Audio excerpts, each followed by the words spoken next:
Salut à tous, j'espère que vous allez bien, vous êtes en forme. Donc aujourd'hui une vidéo réponse à mon ami Mike de la chaîne Vega TV. D'ailleurs je vous encourage vraiment à jeter un oeil parce que sa chaîne est pleine de passion et de bienveillance. J'apprends souvent des petites choses sur les jeux. Et récemment il a pondu un top 10 Neo Geo AES et je me suis dit qu'il fallait que je lui fasse une réponse mais en vidéo plutôt que de lui écrire. Et donc je t'avoue que j'en ai un petit peu chié. Alors là attention, on est fin septembre quand je tourne cette vidéo. Moi, elle sortira que fin octobre sur ma chaîne, puisque j'avais déjà fait toute la programmation du mois. Et donc, je t'avoue que ça n'a pas été simple de trouver les 10 jeux à mettre sur ce top. Car la Neo Geo, vous me direz si vous êtes d'accord ou pas avec moi, elle a un catalogue plus restreint, beaucoup de versus fighting, mais pas que. Mais il y a quand même beaucoup de jeux qualitatifs. Et c'est difficile donc de faire une sélection. Alors, j'ai choisi un petit peu avec le cœur les jeux auxquels je joue le plus souvent. C'est pas forcément les meilleurs de la console, tu vois. Enfin bref, on va arrêter de perdre du temps et on passe directement après le générique sur le top 10.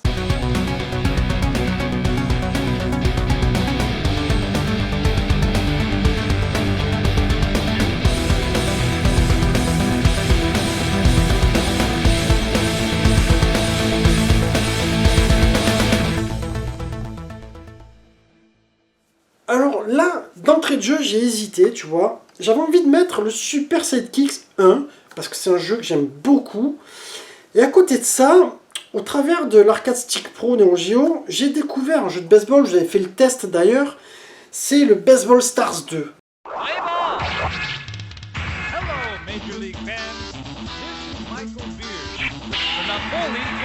Franchement, ce jeu-là m'a rendu complètement ouf. C'est mon préféré des trois qui est sorti.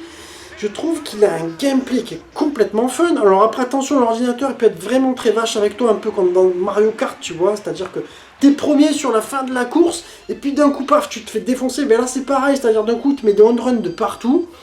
Ou alors, tu fais des sales balles pourries, tu vois, donc tu n'arrives jamais à les frapper. Mais vraiment un jeu qui me fait triper, et je trouvais qu'il méritait d'être 10e tout simplement dans ce top.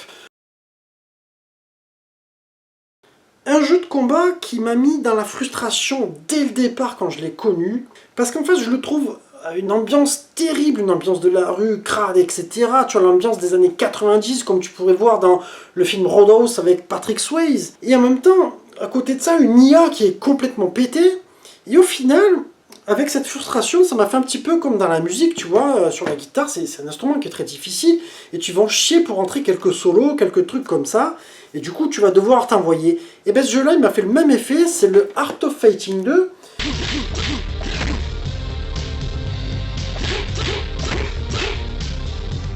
Puisque, alors, je ne l'ai pas fini, mais grâce à la carte mémoire, maintenant, je commence à arriver au stage 7, tu vois. Et ça m'a pris un an, quoi, parce que c'est un truc de... Alors, je joue pas tout le temps, mais je me fais des sessions, et si tu veux, bon ben voilà, ça me fait... C'est ce qui m'a donné l'amour de ce jeu, en fait, finalement, de me dire, putain, il faut que j'y arrive. Et du coup, tu t'accroches, c'est un petit peu comme avec les femmes, tu vois. Quand tu galères, et ben c'est là que tu t'accroches et que tu crées des sentiments. C'est un jeu dont je vous ai beaucoup parlé récemment, puisqu'il a été porté sur Mega Drive, enfin sur Mega CD précisément, sur PC Engine CD-ROM, sur Neo Geo CD, sur Super Famicom, et il fait partie d'une des plus grandes sagas de la Neo Geo, une saga très emblématique, c'est le Fatal Fury spécial. Alors même si ce jeu-là fait partie des anciens Fatal Fury, j'ai toujours un plaisir immense à y rejouer, parce qu'il a des décors de ouf, des musiques qui vont très bien, un gameplay qui reste quand même ce qu'il est, tu vois, même s'il est un peu raide par rapport au suivant. Et ben bon, je trouve que ce jeu-là, tu as toujours un plaisir infini. Et en plus, si jamais tu l'as pas, tu vois, comme mon poteau, j'en profite pour faire une petite dédicace à mon poteau Virgile qui a acheté sa Neo Geo il n'y a pas très longtemps. Et bien franchement, c'est un jeu qui va très bien pour démarrer cette console. Enfin, voilà, ça c'était pour le numéro 8. Là aussi, j'ai grandement hésité parce que c'est une saga aussi emblématique qui compte 5 volumes. Dont le 5e, je ne suis pas très fan, j'en ai souvent parlé. Mais les 4, je les adore. Et il fallait bien en choisir un. Et j'ai fini par prendre le Samurai Spirit 4 parce que j'aime beaucoup ses décors. Alors il a une ambiance un petit peu moins noire que le 3, mais le plus c'est qu'il est un petit peu plus facile. je le trouve un peu plus progressif sur les barres de vie, tu vois. C'est-à-dire que là, tu fracasses pas ton adversaire en 2 ou 3 coups, tu vois. Mais franchement, ça reste vraiment un hit de dingue. Hein. Le Samurai Spirit 4, pour moi, c'est peut-être le plus abouti quelque part. Vous me direz ce que vous en pensez. Alors, je vous en ai parlé dans une vidéo, il y a un sacré... Ouais, il y a pas mal de temps. Je vous ai parlé d'une conversion coréenne. Donc forcément, ceux qui connaissent ma chaîne, vous allez de suite deviner quel jeu c'est. Mais Metal Slug, les enfants.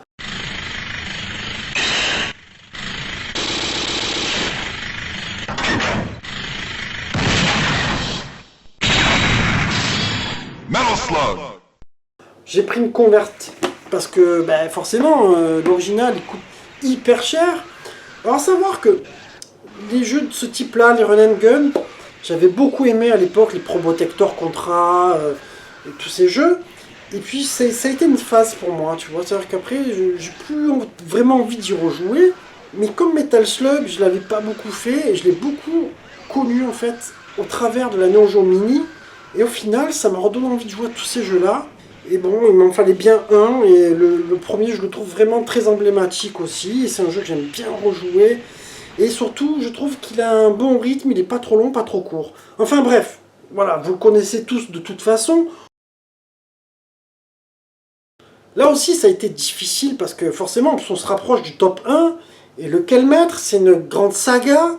Souvent, les gens te disent, si tu connais pas cette saga, tu commences soit par le 2002, soit par le 98.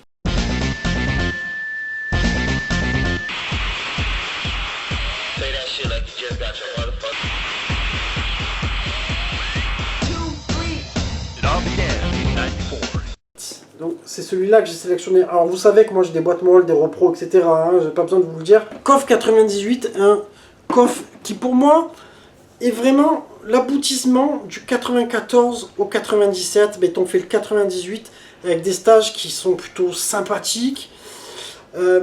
Après, moi je trouve qu'il a un gameplay légèrement plus raide que le 97. Mais à côté de ça, il y a cette ambiance musicale qui revient, qu'il n'y avait plus dans le 97. Donc pour moi, ça reste quand même un jeu que je joue très souvent, et surtout quand les potes qui viennent à la maison, ben, c'est un jeu qu'on va mettre. Mais là, on va quitter le monde du versus fighting un petit peu, parce que la Neo Geo, c'est pas que du combat, mais il y a aussi du sport, les enfants. Et pour moi, ça c'est un jeu que j'ai connu sur la Neo Geo CD, et avant celui-ci, je jouais surtout, je pensais NBA Jam. Et quand j'ai connu Street Hoop,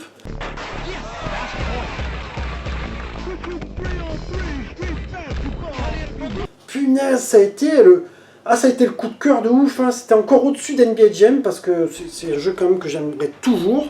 Mais alors celui-ci, une ambiance, l'ambiance de la rue. Alors moi j'ai repris une converte parce que c'est pareil, ce jeu-là, il est hors de prix malheureusement. Et je suis quand même très content de pouvoir le jouer sur mon AES, ça fait super plaisir.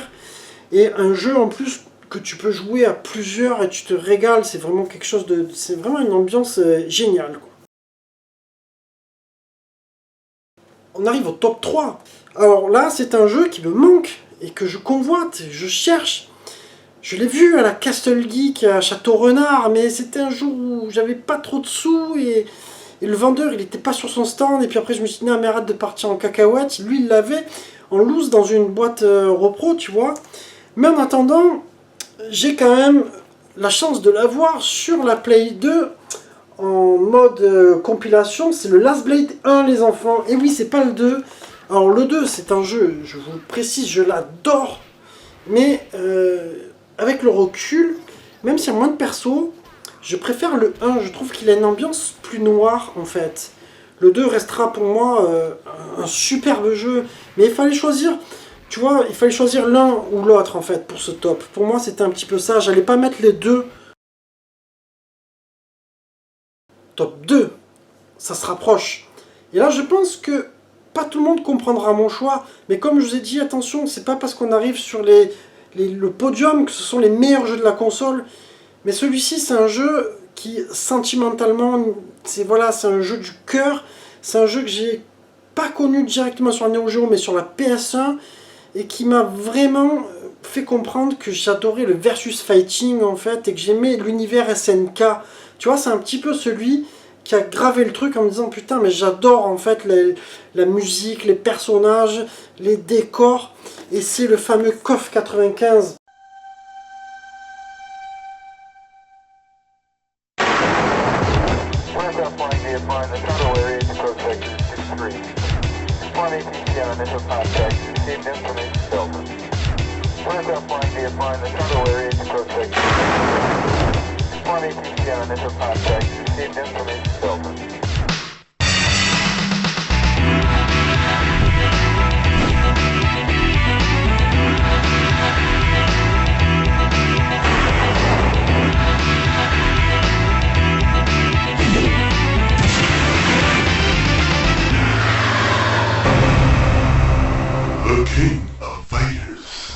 Si je pouvais, je te dirais, j'aimerais la version Neo CD, mais elle a des chargements qui sont impinables. Parce que je préfère les musiques de la Neo CD. Mais sinon, voilà, la version AES, putain, voilà, les gars, des décors de fou. Je trouve que c'est l'un des KOF où tu as les décors les plus beaux, les intros aussi, j'aime beaucoup, tu sais, quand t'as l'éclair qui tombe. Putain, non, franchement, voilà, c'est rien que d'en parler, tu vois, j'en ai les frissons. Bon, enfin, vous connaissez tous ce jeu, mais pour moi, voilà, c'est un jeu hyper important. Et bien, on arrive sur la médaille d'or. Vous devez vous poser la question de quel jeu je vais mettre en numéro 1. Pour moi, c'est le meilleur de sa saga, c'est celui que je préfère le plus, qui a conservé son identité, la souplesse, de beaux décors. Il y a eu d'autres volets par la suite qui sont très bons aussi, dont le Mark of the Wolf. Mais pour moi, je trouve que le Railboot spécial est mieux.